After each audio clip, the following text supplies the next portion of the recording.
Bonjour, nous sommes le 11 janvier 2026, dimanche du baptême de Jésus-Christ. Je suis Joseph de Marie Béa Kabwanga, laïc salvatorien de la région de Lubumbashi, dans l'archidiocèse de Lubumbashi, chercheur en théologie, catéchiste et apologète.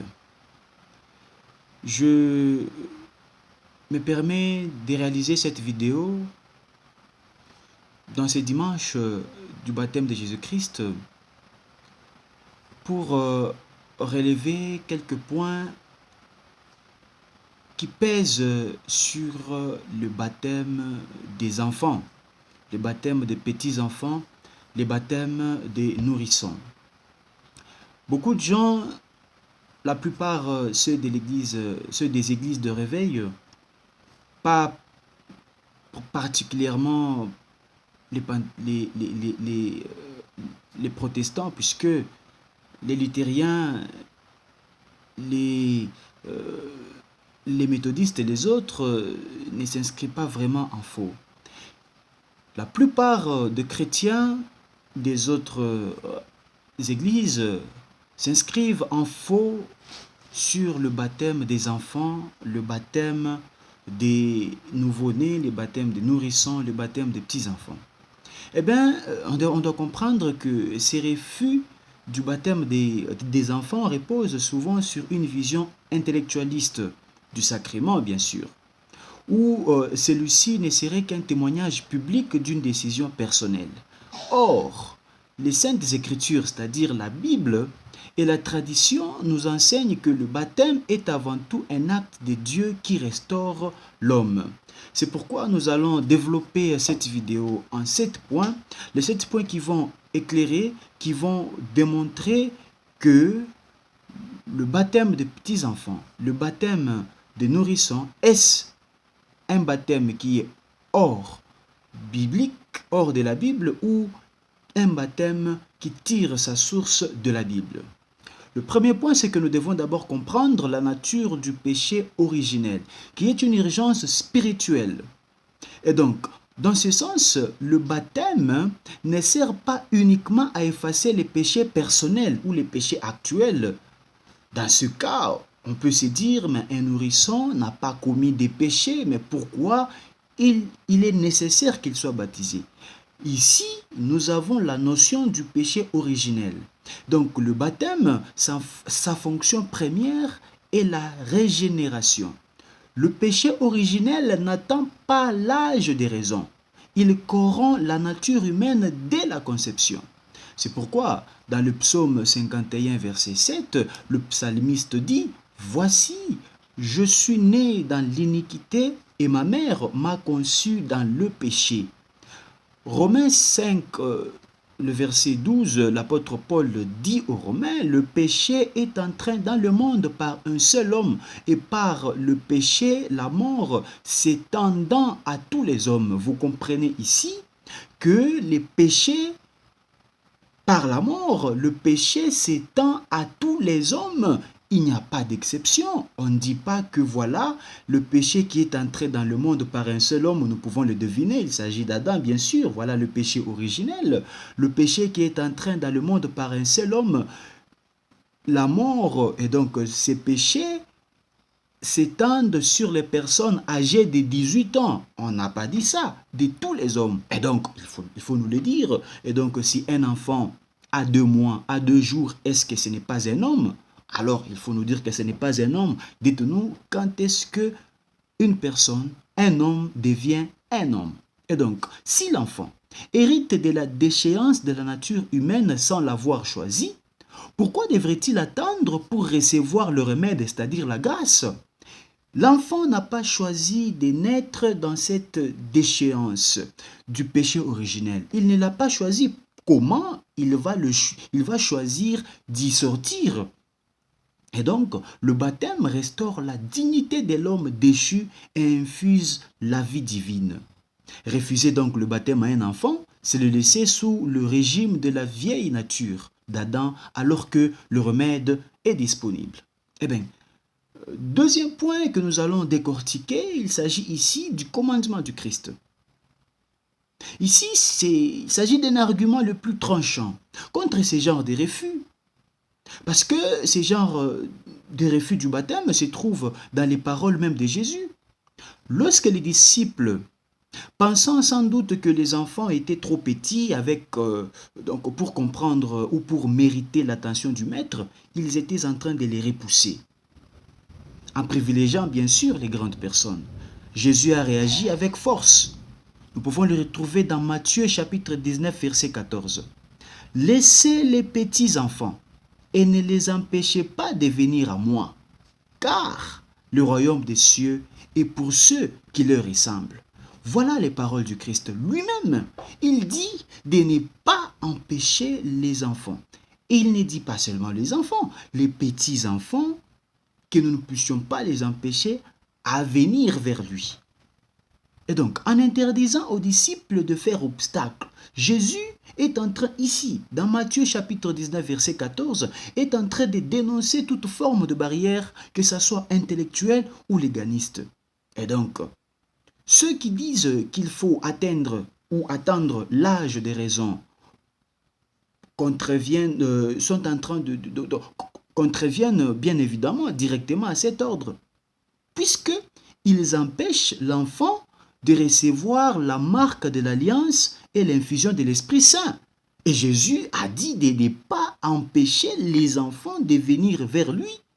Si le royaume est pour eux, pourquoi leur refuser la porte d'entrée qui est le baptême? Ils n'ont qu'à, ceux qui refusent, ceux qui s'inscrivent en faux contre le baptême des enfants, n'ont qu'à nous donner la réponse. Puisque si le royaume des cieux est pour eux, si le royaume des cieux est pour les enfants, pourquoi nous pouvons leur refuser l'entrée qui est le baptême? Eh bien, le troisième point que nous allons parler, c'est sur l'analogie de la vie quotidienne et les devoirs des parents. Un parent a un devoir, comme il a les droits. Les enfants également ont leurs devoirs, comme ils ont leurs droits. Eh bien, ici, nous pouvons voir que l'argument de l'attente du choix personnel pour dire non, non, je ne peux pas baptiser mon enfant puisqu'il n'a pas accepté Jésus-Christ comme son Seigneur et son Sauveur, je dois attendre lorsqu'il va accepter Jésus-Christ comme son Seigneur et son Sauveur, là, je vais le baptiser. Cet argument de l'attente du choix personnel est illogique lorsqu'on applique à d'autres domaines vitaux. Les parents, qui sont les gardiens naturels des droits de l'enfant, prennent des décisions cruciales pour eux. Par exemple, la nourriture. Est-ce qu'attendons qu'un bébé choisisse son menu pour dire non, non, on a mis le bébé au monde, nous n'allons pas le nourrir? Patientons, lorsque le bébé commencera à parler, il nous dira qu'est-ce qu'il veut manger. Non, on lui donne la bouillie pour qu'il vive, on lui donne le lait maternel pour qu'il vive. On ne demande pas l'autorisation de l'enfant. La santé, par exemple. Si un enfant tombe malade, les parents ne gardent pas l'enfant à la maison en attendant son autorisation pour aller à l'hôpital, pour dire non, non, c'est un bébé, patientons, s'il veut aller à l'hôpital, on peut aller. Mais les parents vont avec cet enfant à l'hôpital. Mais comment? Le baptême qui est le soin spirituel de l'âme, comment on peut refuser? Alors que pour soigner le corps, nous nous précipitons vers l'hôpital sans attendre l'autorisation de l'enfant. Mais comment pour soigner l'esprit, pour soigner la vie spirituelle, l'être spirituel de l'enfant, doit-on attendre son autorisation? Puisqu'il est né dans cette déchéance sans qu'il ne veuille. L'éducation, par exemple, on inscrit à l'école sans son avis. C'est cet enfant-là, car c'est son droit. On ne dit pas qu'il grandisse d'abord, qu'il fasse la ronde dans toutes les écoles. Mais non, on l'inscrit. L'éducation spirituelle, qui est un droit fondamental de l'enfant, dont les parents sont les débiteurs, comment ils vont alors leur interdire de faire cela? Et donc, ceux qui amènent leurs enfants à l'église, mais refusent de les baptiser, sont en pleine contradiction. Vous dites que nous ne pouvons pas faire baptiser les enfants parce qu'ils ne sont pas encore matures, ils n'ont pas encore atteint l'âge de la maturité. Mais vous les amenez à l'église Il les expose à la prière, mais leur refuse l'identité des fils de Dieu par le sacrement. Et donc, il est contradictoire. Vous dites que je ne peux pas baptiser mon enfant parce que il n'a pas encore atteint l'âge de la raison. Il n'a pas encore reçu, il n'a pas encore atteint cette maturité de recevoir le Christ. Mais le dimanche, vous allez avec ces mêmes enfants à l'église. Et donc, entre guillemets, vous lui imposez alors la foi. Vous lui imposez la foi parce qu'il est là. Vous l'amenez à l'école, à l'écodim, à l'école des dimanches. Vous l'amenez au JPC.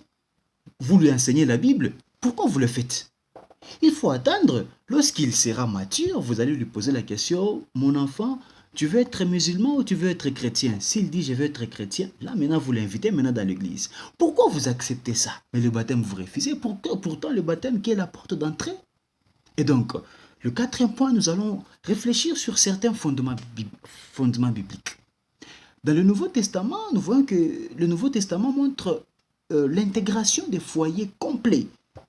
Dans le grec biblique, on parle de oikos, puisque vous savez, le Nouveau Testament est écrit entièrement en grec. C'est oikos dans la Nouvelle Alliance, ça veut dire sans exception d'âge. Voyons voir Lydie et sa famille. Nous sommes dans Actes des Apôtres, chapitre 16, verset 15. On a baptisé Lydie et toute sa famille et tous les siens. Et dans ces oikos, il n'y a pas une distinction pour dire non, on a baptisé Lydie avec ses membres de sa famille qui étaient majeurs. Non, et toute sa famille.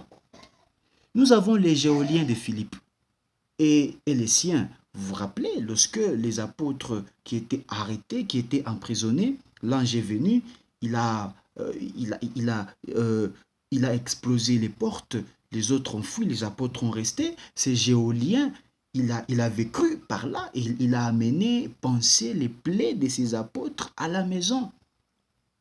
En arrivant à la maison, les apôtres ont baptisé les géoliens et tous les siens. Nous le retrouvons dans Actes des Apôtres, chapitre 16, verset 33. La famille de Stéphanas, dans 1 Corinthiens, chapitre 1, verset 16. On a baptisé toute la famille. Et donc, dans la pensée biblique, la foi du chef de famille engageait toute sa maison. C'est ça. Si le papa a une foi, c'est sa foi engage toute sa maison. Rappelez-vous le serment de Josué. Qu'est-ce qu'il dit? Moi et ma famille, nous servirons le Seigneur. Est-ce que Josué a-t-il consulté d'abord sa famille pour dire, hé, mon neveu, mon cadet, est-ce que tu veux... Non. Vu que Josué, il est le maître de la maison, il dit, moi et ma famille, nous servirons le Seigneur. Si vous ne le voulez pas, moi et ma famille. Et donc, de plus, Jésus affirme de manière absolue, si quelqu'un n'est né d'eau et d'esprit, n'entrera pas dans le royaume des cieux. C'est quelqu'un-là ne connaît pas de limites. Jean chapitre 3 verset 5. Jésus ne dit pas si une personne majeure n'est née pas d'eau et d'esprit. Non. Jésus dit si quelqu'un n'est né de nouveau, si quelqu'un n'est né d'eau et d'esprit, si quelqu'un, c'est quelqu'un-là, a-t-il des limites? C'est quelqu'un-là. A-t-il des limites? Est-ce que c'est seulement une personne adulte? Et non, ce n'est pas seulement une personne adulte, c'est quelqu'un-là. Et donc ici, nous voyons que c'est le tout qui engage le baptême. Le cinquième point que nous allons parler ici, c'est sur le baptême qui est un antitype de la circoncision. Je peux dire que le baptême qui est une nouvelle circoncision. Si nous nous mettons d'accord, puisque la Bible est d'accord que le baptême est la nouvelle circoncision. Puisque dans l'Ancienne Alliance, les enfants étaient intégrés au peuple de Dieu par la circoncision au 8e jour. Ça, c'est un peu la logique. Ceux qui ont fait la logique vont comprendre facilement. Or, Dans Colossiens chapitre 2, du 11e au 12e verset,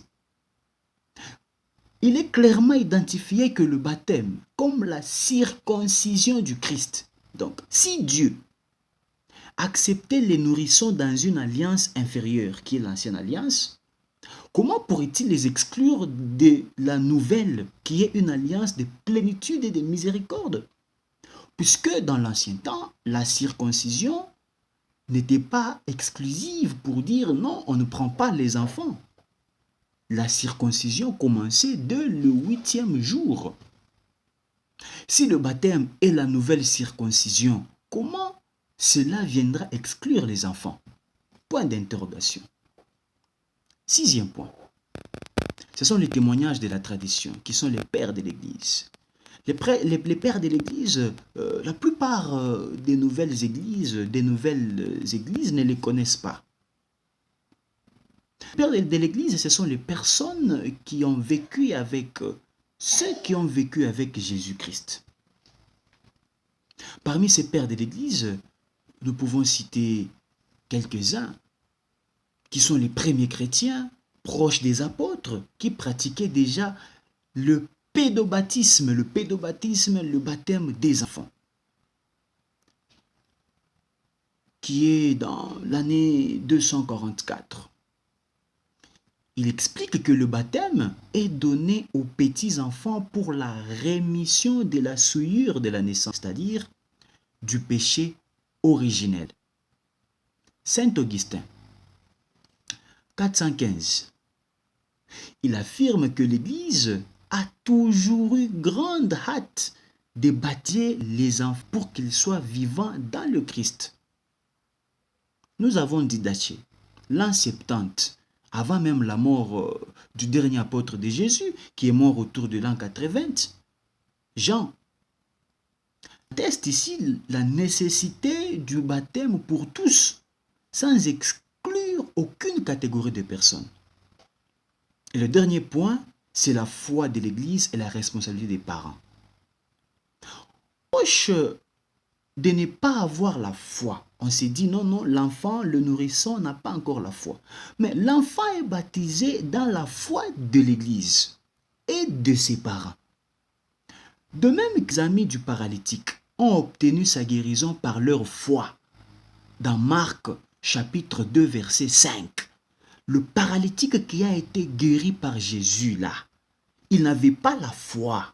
Il n'a pas su marcher pour aller jusque là où Jésus était. Il a été guéri grâce à la foi de ses amis. C'est de la même manière que les parents présentent l'enfant à la source de la vie. De la même manière que les amis du paralytique dans Marc chapitre 2, verset 5, ont présenté à Jésus. Jésus n'a pas dit non, comme lui n'est pas venu seul, peut-être il ne veut pas, moi je le laisse. Non, il a vu la foi de ses amis et il a guéri les paralytiques. C'est pourquoi les parents aussi présentent l'enfant à la source même de la vie. Et donc le baptême est un don gratuit, gratia. Il n'est pas le salaire d'une compréhension intellectuelle. Non, il faut que je comprenne d'abord, que je sois expert dans la Bible, maintenant je serai baptisé. Non, c'est une sémence divine déposée dans l'âme.